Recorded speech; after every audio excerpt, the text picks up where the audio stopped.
All right, picture this. Everything's gone wrong, it's getting dangerously cold, and your first thought is probably, I need to build a fire. But what if I told you that's exactly the wrong thing to do? Yeah, today we're gonna get into how you can actually survive the bitter cold using a little bit of physics, some literal garbage, and just a stubborn refusal to freeze. I'm serious. A fire in a real survival situation? It's basically a giant come-get-me sign. The smoke is a beacon for anyone you might not want to meet. The light at night, same deal. And the wood? You know it's gonna run out, always when you need it most. No, the real secret to staying alive? It's something you're carrying with you right this second. Here's the mind-blowing part that most people never think about. You are a 100-watt heater. I mean, right now, your body is a little biological furnace, just chugging along, turning the food you ate into pure warmth. So see, the problem isn't making heat, you've got that covered. The real problem is keeping it. So let's frame this right. Think of it like a battle. Your body is the furnace, blazing away. But the cold is a thief, a really, really good one. It's constantly trying to steal every last bit of warmth you're producing. And if you're gonna win this fight, you have to understand the Thieves playbook. And believe me, this isn't just a random smash and grab. Oh no. The cold is smart. It's methodical. It has 3 main ways it attacks, 3 brutal methods it uses to literally rob you of your life-sustaining warmth. So let's break them down one by one. Okay, thief number 1 is Conduction. This is the vampire. Anytime you touch something cold, like sitting on the frozen ground, it just drinks the heat right out of you. Thief number 2, Convection. The Ripper. That's the wind just screaming past your skin, tearing away your precious layer of warm air. And finally, there's Radiation, the Void. Your body is constantly, silently bleeding heat out into the empty air around you. Your mission is to stop all 3. So, where do we start the fight? Your first line of defense isn't some fancy shelter, it's not a fire, it's the armor you're already wearing. Let's talk about how to turn your everyday clothes into a high-tech, personal survival system. It all comes down to a simple 3-layer system, and each layer has a very specific job. Your base layer, the one against your skin, its only job is to wick moisture away, get sweat off you. The middle layer, your insulation, that's all about trapping dead air. Think fleece or down. And the outer layer, the shell, that's your windbreaker, your shield against that convection thief. It can be a high-tech jacket or, hey, even a trash bag. And that wicking layer, it's not just a nice-to-have, it's critical. Here's why. Wet skin loses heat 25 times faster than dry skin. 25, that's insane. It's the whole reason you hear that old saying, cotton kills. Cotton gets wet, stays wet, and basically turns into a superhighway, sucking the warmth right out of you. Seriously, staying dry is everything. And that insulation layer? The big secret is that insulation is just a fancy word for trapped air. That's it. You don't need some $500 jacket. You can literally stuff your clothes with anything that's dry and creates air pockets. Crumpled up newspaper, dry leaves, foam you ripped out of a car seat. Look, this isn't a fashion show. You're building a personal fortress out of whatever you can find. Oh, and you've got to cover your head. Now, not for the reason you think.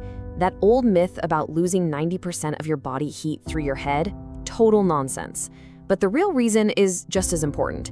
If your brain gets cold, you start making stupid decisions. Really stupid, life-threatening decisions. Keeping your head warm keeps you thinking clearly, and that's what's gonna save you. All right, so your personal armor is dialed in, you've plugged the leaks on your body. What's next? You reinforce that armor with a shelter. And no, I'm not talking about some tent from a store. We're talking about building actual garbage fortresses, real insulated shelters from the world's debris. A debris hut is basically nature's own sleeping bag.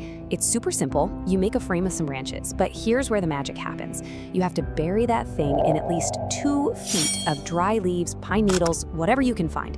2 feet. And the one thing people always forget, you have to line the floor. You have to put a thick layer of that same debris between you and the ground, or that vampire of conduction will get you all night long. But what if you're in a city? Well, my friend, let me introduce you to a survival super material, cardboard. I'm not kidding. Cardboard is magic. You see those little wavy bits inside? That's called corrugation, and it's filled with thousands of tiny pockets of trapped air. It's basically free, pre-made insulation, and it is everywhere. Think about it. You can lay it on the ground to stop conduction. You can tape it over broken windows to kill drafts. You can literally wear it under your jacket as extra armor. Stuck in a car? Line the entire inside of that car with cardboard, and you've just turned a metal box into a cozy insulated cocoon that traps all your body heat. Okay, so far we've been talking about passive defense, just trapping the heat you're already making. But what if you want to get a little more active? What if you want to create your own bootleg central heating system? Let's get into it. You've all seen those shiny, crinkly emergency blankets, right? Well, most people think they're for insulation, but they're not. They're actually radiant heat reflectors. Remember that third thief, radiation, your body bleeding heat? Well, a Mylar blanket is a mirror for that invisible heat. It just bounces it right back where it came from, you. But here is the single most important thing about using one. Do not wear it like a cape. That is the absolute wrong way. The wind just shreds it and all that heat you're reflecting just escapes. The right way is the Burrito Method. You wrap it tightly around you inside your other layers or your sleeping bag. That way you trap both the reflected heat and the insulated air. Cape bad, burrito good.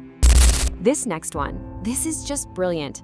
You take a sturdy water bottle, fill it with hot water, wrap it in a sock so you don't burn yourself, and tuck it in your jacket. Boom, you've got a personal radiator that'll pump out heat for hours. But check out this pro move. Even if you only have cold water, tuck the bottle against your core. Let your body heat slowly warm it up. Then move that now warm bottle down to your frozen feet. You've just become a human-powered heat pump, moving warmth from your core to your extremities. So we've talked about trash bags, leaves, cardboard, water bottles, and if you're paying attention, you might start to see a pattern here. There's a secret hiding in plain sight. And the secret is that surviving the cold has almost nothing to do with being big and strong. It's all about understanding a little bit of basic physics. And there's no better example than the simple huddle. I mean, it's the most primal instinct, right? Animals do it, we do it. And it's not just for feeling cozy, it's pure physics. By huddling together, you drastically reduce the total amount of surface area that's exposed to the cold. And if you're alone, same principle.